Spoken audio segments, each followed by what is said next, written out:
ഇത് UDFിൻ്റെ പൊതുവായൊരു തീരുമാനം, UDFിൻ്റെ കക്ഷികൾ തമ്മിലുള്ള ആ കാര്യങ്ങളെല്ലാം UDF തീരുമാനിക്കും. അതാത് ജില്ലകളിലെ UDF നേതൃത്വം തീരുമാനിക്കും. അതിനുള്ള മാനദണ്ഡം UDF സംസ്ഥാന നേതൃത്വം കൊടുക്കും.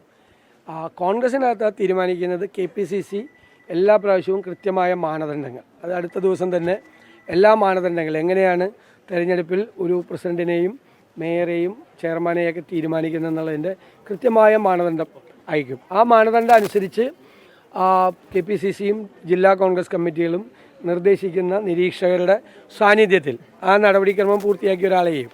അല്ലാതെ സോഷ്യൽ മീഡിയയിലല്ല ഇത് തീരുമാനിക്കുന്നത്.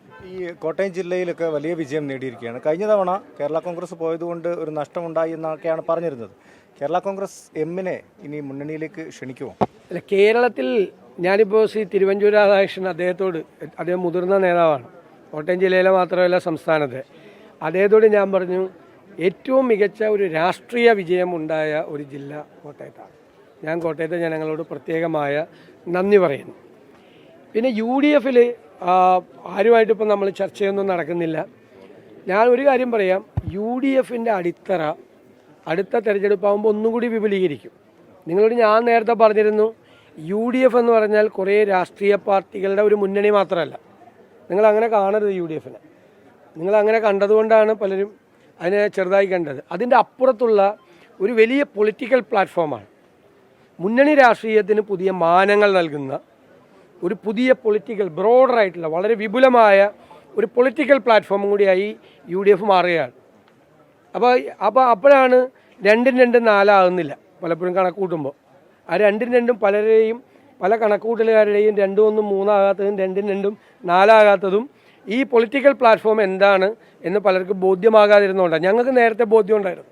അതുകൊണ്ടാണ് ഞങ്ങൾ വിവിധ തെരഞ്ഞെടുപ്പുകളിൽ വലിയ വിജയങ്ങൾ ഞങ്ങൾ നേടിയത്.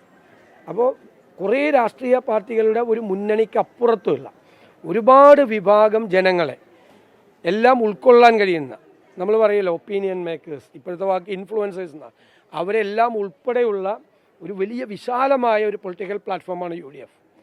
അതിപ്പോൾ ഉള്ള നിലയിൽ നിന്ന് ഒരുപാട് അതിൻ്റെ അടിത്തറ വിപുലീകരിച്ച് കുറേ കൂടെ ശക്തമായി UDF ആയിരിക്കും നിയമസഭാ തെരഞ്ഞെടുപ്പിനെ നേരിടുന്നത്. പിന്നാലെ നടന്ന് ഇങ്ങനെ ക്ഷണിക്കേണ്ട ആവശ്യമില്ല കോൺഗ്രസ്, അത് അല്ല, ഞങ്ങൾ ആരെയും പിന്നാലെ നടക്കുകയോ ക്ഷണിക്കുകയോ ചർച്ച ചെയ്യുകയോ ഒന്നും ചെയ്തിട്ടില്ല. അതങ്ങനെ ആരും അഭിപ്രായ പ്രകടനം അങ്ങനെ നടത്തേണ്ട ആവശ്യമില്ല, നമ്മളങ്ങനെ ചെയ്തിട്ടുമില്ല. പിന്നെ അതൊക്കെ പൊളിറ്റിക്കലായിട്ടുള്ള തീരുമാനങ്ങളാണ്. അത് തീരുമാനം എടുക്കേണ്ട കോമ്പിറ്റൻ്റ് ആയിട്ടുള്ള ബോഡി ഏതാണ്? ഇപ്പോൾ കോൺഗ്രസിലേക്ക് ഒരാളെ കൊണ്ടുവരാൻ KPCC ആണ് തീരുമാനിക്കേണ്ടത്.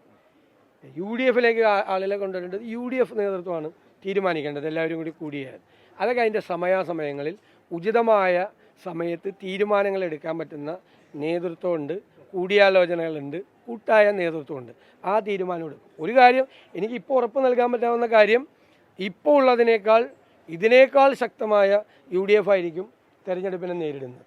ഇപ്പോൾ ഈ തെരഞ്ഞെടുപ്പ് വിജയിച്ചു എന്നോർത്ത് എല്ലാമായി എന്ന് വിചാരിക്കുന്നില്ല. ആ തെരഞ്ഞെടുപ്പ് ജയിക്കാൻ, അടുത്ത തെരഞ്ഞെടുപ്പ് ചെയ്യാൻ ഇതിനേക്കാൾ കഠിനാധ്വാനം നടത്തണം. കാരണം നമ്മൾ ആഗ്രഹിക്കുന്ന സീറ്റുകളുടെ എണ്ണത്തിലെത്തിക്കാൻ, ഞങ്ങൾ ആഗ്രഹിക്കുന്ന സീറ്റുകളുടെ എണ്ണം ഉണ്ടല്ലോ, ഞാൻ പറയണ്ടല്ലോ, അതിലെത്തിക്കാനുള്ള കഠിനാധ്വാനം നന്നായിട്ട് അധ്വാനിക്കും. അത് പാർട്ടിയുടെ നേതാക്കന്മാരും പ്രവർത്തകരും. ഈ തെരഞ്ഞെടുപ്പിലെ വിജയത്തിൻ്റെ കാര്യം എന്താ? UDFിലെ മുഴുവൻ നേതാക്കന്മാരും പ്രവർത്തകരും അവരെ ഏൽപ്പിച്ച ഉത്തരവാദിത്വം അവർ ഭംഗിയായി ചെയ്തു. അടുത്ത തെരഞ്ഞെടുപ്പിൽ അതിനേക്കാൾ ഇരട്ടി ജോലിയാണ് അവരെ ഏൽപ്പിക്കാൻ പോകുന്നത്. അത് അവർ ഭംഗിയായി ചെയ്യും. ആ ആത്മവിശ്വാസമാണ്. അതുണ്ടല്ലോ മുന്നണി, ഞാൻ പറഞ്ഞല്ലോ, മുന്നണിയുടെ അടിത്തറ ശക്തമായിരിക്കും, വിപുലീകരിക്കപ്പെടും, പലതരത്തിൽ പല രീതിയിലാണ്. മനസ്സിലായേ? അതിപ്പോൾ അത് ചിലപ്പോൾ LDFിലെ ഘടകകക്ഷികളുണ്ടാവും, NDAയിലെ ഘടകകക്ഷികളുണ്ടാവും, ഇതിലൊന്നും പെടാത്ത വേറൊരു പൊതുസമൂഹത്തിൽപ്പെട്ട പലരും ഉണ്ടാവും. അത് നമുക്ക് കാത്തിരുന്ന് കാണാം. ഇപ്പോഴേ നമ്മളിതൊക്കെ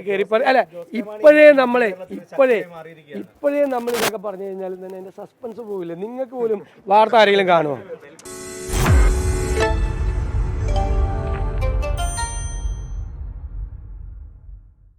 ലോകത്തെവിടെയായാലും ഏത് സമയത്തും 24 വാർത്തകളും ഓഗ്മെന്റഡ് റിയാലിറ്റി പാക്കേജുകളും എക്സ്പ്ലെയിനറുകളും വിശദമായി കാണാൻ ഞങ്ങളുടെ YouTube ചാനൽ നിങ്ങൾക്ക് സബ്സ്ക്രൈബ് ചെയ്യാം.